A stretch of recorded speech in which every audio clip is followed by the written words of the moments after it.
On a cold February morning, Lindsay Baker woke up before her alarm clock rang. The digital clock showed 5:30 a.m. Under the still dark sky, the streets of Brooklyn Heights were enveloped in silence. Lindsay quietly got up and opened the curtains. Beyond the window, the high-rise buildings of Manhattan emerged, shrouded in the morning mist. As she approached her vanity, a family photo framed in silver caught her eye. It was taken last Christmas at her parents' house. In the center stood her sister, Candace Wagner, with their parents proudly looking on. Lindsay stood at the edge, her usual modest smile on her face. From a young age, Lindsay had watched her parents work tirelessly. Her father worked in the accounting department of a mid-sized company, and her mother juggled a part-time job at a supermarket while raising their two daughters. They were never wealthy, but it was a normally happy family. That changed when Candace became a successful investment analyst. Her sister's glamorous career and high income captivated their parents, and gradually, the family dynamics began to distort. They became more enamored with Candace's celebrity lifestyle than Lindsay's ordinary life. "Candace is our pride," her father would always say at weekend family gatherings. Even with tired eyes from his accounting job, he proudly talked about his daughter's success. Her mother, too, made it a daily habit to talk about Candace to acquaintances in between her shifts at the supermarket checkout. Candace had made a name for herself as a dazzling investment analyst and became one of the most watched young professionals on Wall Street. She graced the covers of magazines and frequently appeared on television shows, with her parents watching with boundless pride. At yesterday's family dinner, the conversation was, as always, centered around Candace. "Candace, you got nominated for Analyst of the Year," her mother said with sparkling eyes. "We're really proud of you." Meanwhile, Lindsay's steady efforts seldom made it into the conversations. She had graduated top of her class from law school, built a career at a law firm, and worked hard, yet her accomplishments seemed almost invisible to her parents. "Let's give it our all today," she told herself in the mirror. This habit started when she began living separately from her husband, Michael. He frequently traveled abroad for work, leaving Lindsay to parent their son mostly on her own, and these words of encouragement had become essential, especially today, as she had an important meeting with a client. As she headed to the living room, the seedlings of thyme and rose by the window caught her eye, bringing a small sense of relief to her busy days. "Mommy, good morning," said Aaron, rubbing his sleepy eyes in his pajamas. Lindsay hugged her son and kissed his soft hair. "Good morning, Aaron. You're up early today." While making toast and pouring orange juice in the kitchen, Lindsay thought about the evening. Michael had been on a business trip to China since last week and was due to return later tonight. She planned to use the extended daycare hours because her review of an important contract was likely to run late. "Aaron, you'll have to stay at daycare a bit longer today. Is that okay?" "Yeah," the teacher always tells fun stories. Her son's eyes lit up. "That's good. Mommy will come to pick you up as soon as she's done with work." After getting Aaron ready and dropping him off at daycare, Lindsay headed to her office in Manhattan. Checking her phone, she saw a message from Michael. "The meeting in Beijing is running long. I'll definitely be back tomorrow morning. Say hello to Aaron for me." Upon arriving at the office, many of her colleagues had already started their day. It looked to be a busy day. Her sister might be appearing on a morning TV show by now. Lindsay let out a loud sigh and turned her attention to the contract. Another long day was beginning. She reminded herself, she might not be the perfect mother, she might not be the glamorous career woman, but she had to do her best with what she was capable of. That was her way of living. At 2 p.m., the phone on Lindsay's desk rang. It was from the daycare. "Ms. Baker, we're sorry to inform you that there has been an outbreak of influenza at the center. We have to cancel the extended care for today." Lindsay gasped. She had the final review of an important contract today. Leaving early was out of the question. Understood. She hung up and immediately grabbed her smartphone. She tried contacting her usual babysitter, Patty, but she was down with a cold as well. It seems her parents were attending a friend's wedding in the countryside, and Michael was on a business trip to Beijing. Lindsay could not possibly refuse the important task assigned to her by her senior partner at such a late stage. Just then, her cell phone rang. It was from Candace. "Hey Lindsay, I heard from our parents. Sounds like you're having a tough time." "Yes. But I'll manage somehow. I can look after your son for you." Candace's voice sounded bright and kind. "That's kind of you, Candace, but today. There is the Analyst of the Year award ceremony tonight, but I'm totally free until then. What about after that?" "Don't worry. My housekeeper, Diane, will be there. She's experienced with children.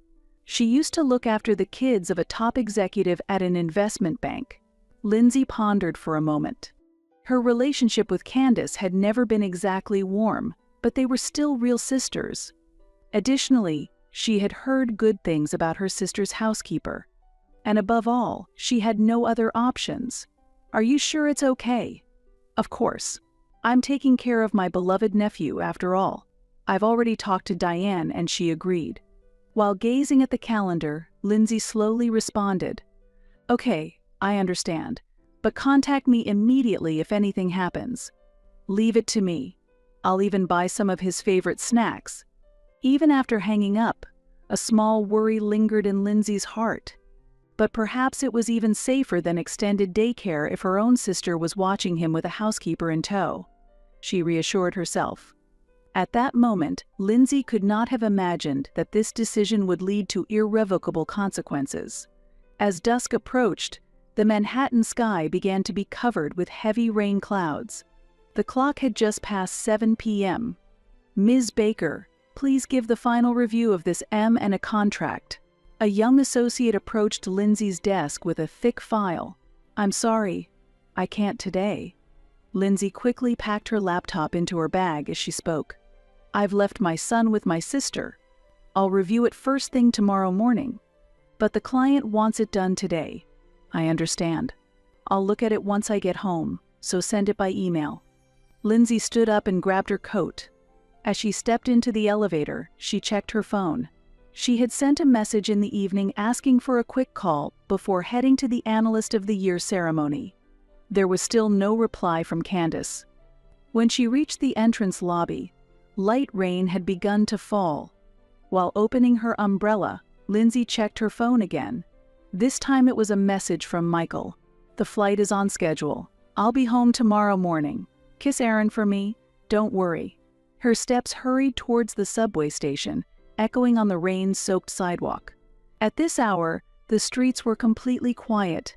As Lindsay walked briskly, she called Candace again. "Please, pick up." The ringing echoed emptily. "I wonder if Aaron is okay." As she approached a crosswalk, she tilted her umbrella slightly to check the signal on the opposite lane. In that moment of distraction, everything changed. A loud crash, a blinding light, and a violent impact. A car sped from the left, its tires sliding on the wet road. There was no time to scream. Lindsay's body was flung into the air and into the darkness. As consciousness faded, her son's face flashed in her mind. Aaron. Then everything sank into darkness. A white ceiling, the smell of disinfectant, the regular beeping of machines. As consciousness returned bit by bit, these sensations gradually sharpened. "Ms. Baker, can you hear me?" Her vision slowly focused. A female doctor in a white coat looked down at her with concern. "You were in an accident and have been brought to Brooklyn Methodist Hospital. You have been unconscious for about 2 hours. Attempting to move, a sharp pain coursed through her body. Lindsay's right leg was immobilized in a heavy cast, and the pain in her chest and abdomen made breathing difficult. Her face appeared to be lacerated, wrapped in bandages. "Surgery is necessary. We've received the results of your X-rays and blood tests. You have multiple fractures and there is a possibility of internal bleeding. The surgery is scheduled to last about 3 hours. I need my cell phone. I have to contact my son." At that moment, a noisy voice came from the hallway. "Mommy. Where is Mommy?" Lindsay's heart raced. There was no mistaking that voice. A nurse hurried into the room. "A boy about 5 years old has come to the reception desk. He says he's your son." "But my sister was supposed to." Her words trailed off as the door burst open and Aaron rushed in. He was still in his pajamas, wearing only one shoe, his cheeks streaked with tears and his small body shivering from the cold. "Mummy." He ran to the bedside and grasped Lindsay's hand, his small hand ice cold. "I was scared." There was no one at home. A chill ran through Lindsay's entire body. "Aaron, where's Aunt Candace?" "Auntie put on a pretty dress and left." His voice trembled. "I was playing in the yard, and then she was gone. I tried to call you but couldn't get through, so I thought I'd go to your office." I walked. In that moment, anger and fear pierced through Lindsay. Candace had left a 5-year-old child alone at home to go to an awards ceremony, on a winter night no less. Nurse Tiffany immediately called the police. "There's a possibility of child neglect. We need an investigation right away." Lindsay hugged her son tightly. The needle from the IV caused a sharp pain in her arm, but it didn't matter. She just wanted to feel the warmth of his small body. And she resolved then and there, never again would she allow anyone to put her son in danger. For the remaining 30 minutes before the police arrived, Lindsay held Aaron, battling various emotions. Gently stroking her son's hair, she asked quietly, "Aaron, can you tell me everything from the beginning? What happened after Aunt Candace came to get you?" Clinging to his mother's hospital gown, Aaron began to speak in a trembling voice. "Auntie came to pick me up, and at first it was fun. She taught me about space and a new game. But in the evening she suddenly started rushing. She said she had a very important appointment and quickly changed into a beautiful dress." At that moment, there was a knock on the hospital room's door, and 2 police officers entered. "Ms. Baker, I am Deputy Chief Hansen. May I speak with you?" Deputy Chief Hansen opened his notebook and began to ask quietly, "Ms. Candace Wagner is your sister, correct?" "Yes. She was supposed to take care of my son tonight because I was working late." Lindsay struggled to maintain her composure. "What time did you leave your son with her?" 4 p.m. She was supposed to pick him up directly from daycare. Deputy Chief Hansen made a note and continued with his questions. "Did you contact your sister afterward?" "I tried to call her several times but couldn't reach her. She was supposed to be attending the Analyst of the Year ceremony on Wall Street tonight." Just then, another officer entered the room. "We've been able to confirm the surveillance footage." He held a tablet in his hand. The screen showed the front of Candace's house, time-stamped at 6:15 p.m. Candace was seen leaving the house in a luxurious evening gown. She appeared to be in a hurry. And the critical footage. Aaron playing in the backyard, noticed by Candace, who, without turning back, got into a luxury car and drove away. This is... Words failed her. Temperatures were near freezing. Deputy Chief Hansen continued carefully. "Leaving a 5-year-old outside constitutes a clear danger to life. This is a clear case of child neglect. Leaving a child alone at home, especially on a winter night. This is a very serious matter." Just then, noisy voices began outside the hospital room. "Where is my daughter?" "Lindsay." It was her mother's voice. Then her father's voice followed. Why are the police getting involved? The moment Lindsay's parents entered the hospital room, the atmosphere seemed to freeze. Her mother's makeup was hastily applied, and her father's face was contorted with anger. What happened? "I heard Candace might be arrested." Her mother's voice was frantic. While Deputy Chief Hansen explained the situation, Lindsay observed her parents' expressions. As the explanation progressed, the color drained from her mother's face. Her father looked incredulous. This must be some kind of mistake. Her mother insisted desperately. Candace would never do such a thing. There must be a reason. A reason. Lindsay's voice was as cold as ice. A reason to leave a 5-year-old alone on a winter night. But the awards ceremony was crucial for her career. Her career? Aaron came looking for me alone, freezing. What if he had been in an accident? What if he had been kidnapped? Her father finally spoke. "Calm down, Lindsay. This is a family matter. There's no need to involve the police." "No, Dad. This is a crime. Candace broke the law. And I will take all necessary legal actions to ensure my son's safety." Just then, a nurse hurried in. "Please turn on the TV."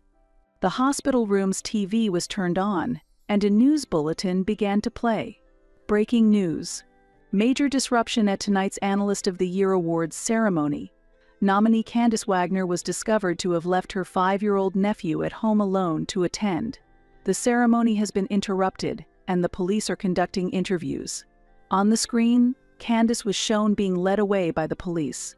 Still in her luxurious evening gown, she covered her face with both hands. The room was enveloped in a heavy silence. Aaron buried his face in his mother's chest, trembling slightly. Gently stroking her son's back, Lindsay's resolve hardened. There was no going back. This was no longer just a family issue. It was about her son's safety and justice. The morning after the surgery, Michael, who had returned as scheduled from abroad, rushed to the hospital after learning about the accident. After explaining the situation, Michael took Aaron home. The father and son, reunited after a long time, embraced for a long while. "Unbelievable," Michael said after putting his son to bed and returning to the hospital room. "I can't believe Candace would do such a thing." Lindsay, lying in her hospital bed, quietly nodded in agreement. The cast on her right leg was heavy, and although the physical pain had not fully subsided, her mind was already on the next steps. Just then, a nurse arrived for the morning rounds. "Ms. Baker, you have a visitor." The hospital room door opened, and a woman in a suit entered. "Hello, I'm Kathy Owen. I'm a social worker from Child Protective Services," Kathy said as she sat down. "I'm here regarding the Candace Wagner case. A detailed investigation has begun." Kathy opened her file and began to explain.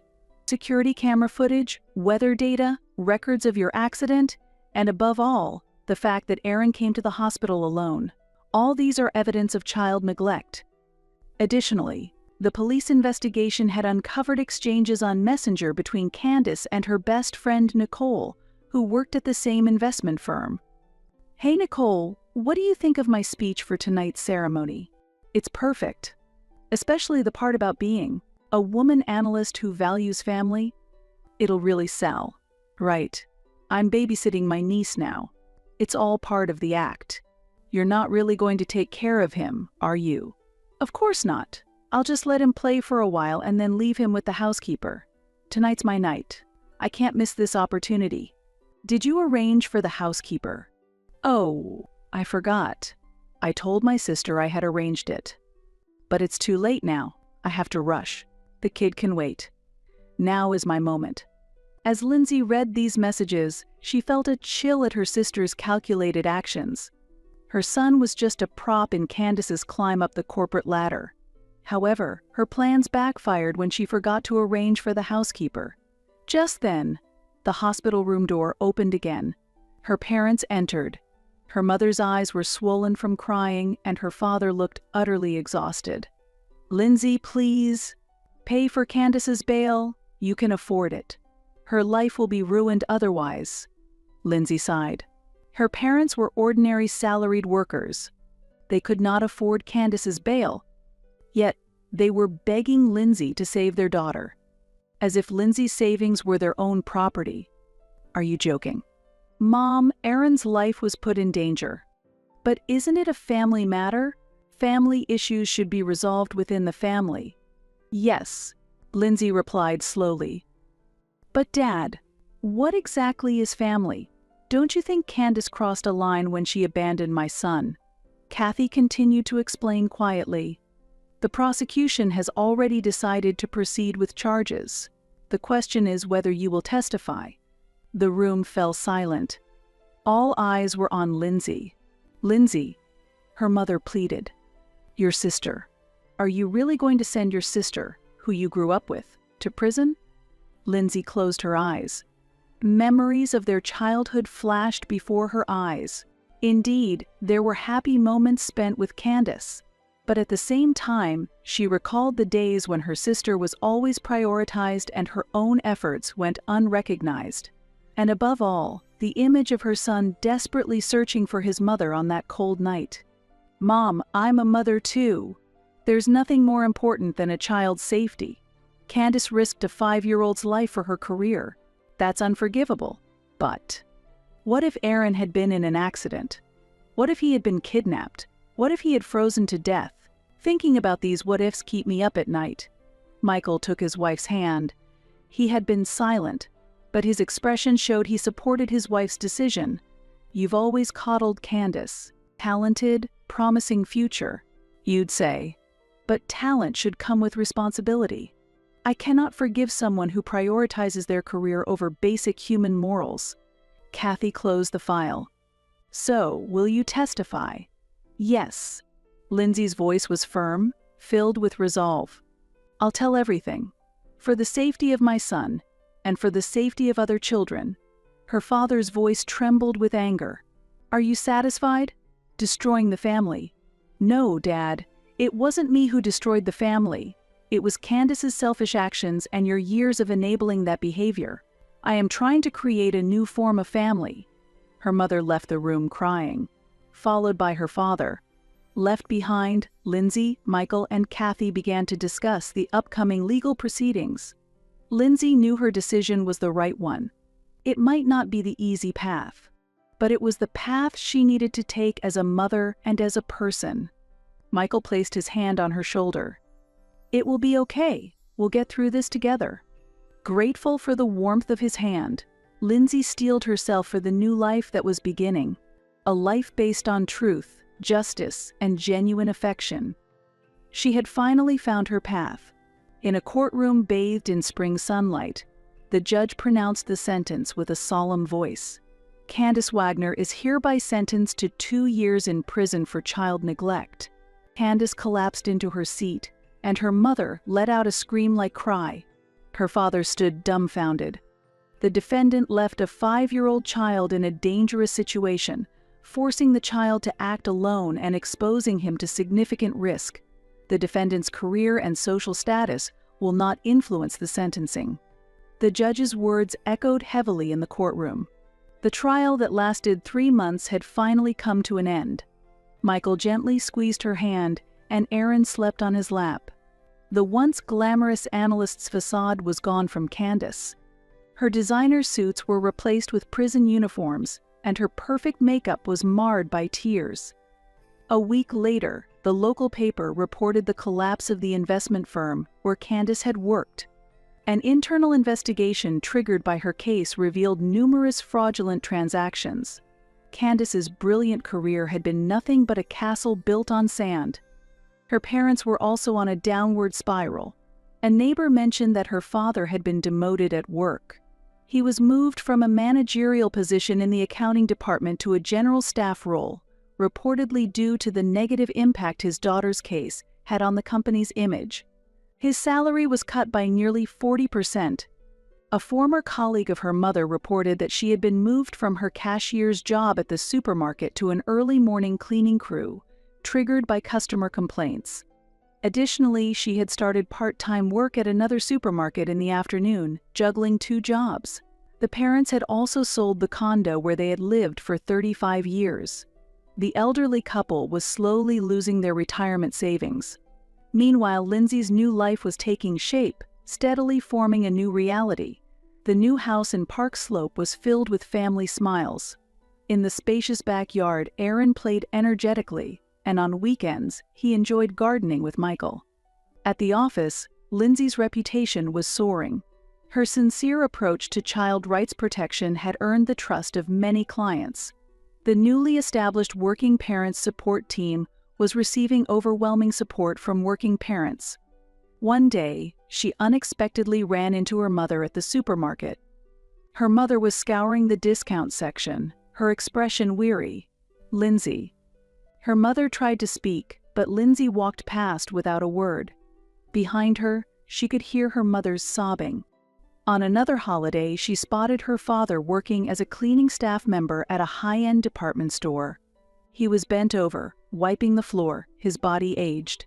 Lindsay quickly averted her eyes to avoid making eye contact.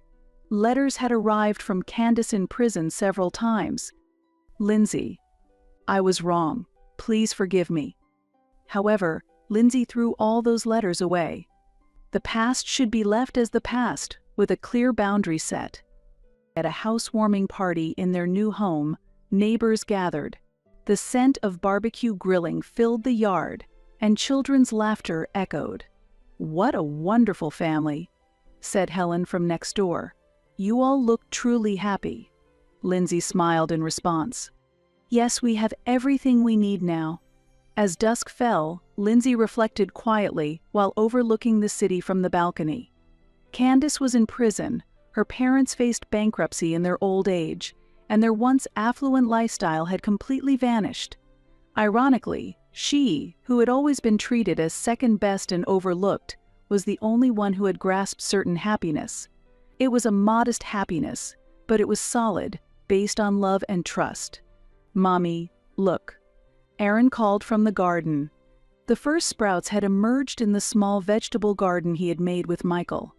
Watching her son's proud face, Lindsay thought to herself, true success is not about flashy achievements or social status. It's about building sure happiness step by step with the people you love. Accepting the past as the past, she continued to look forward and walk on. That is the true victory.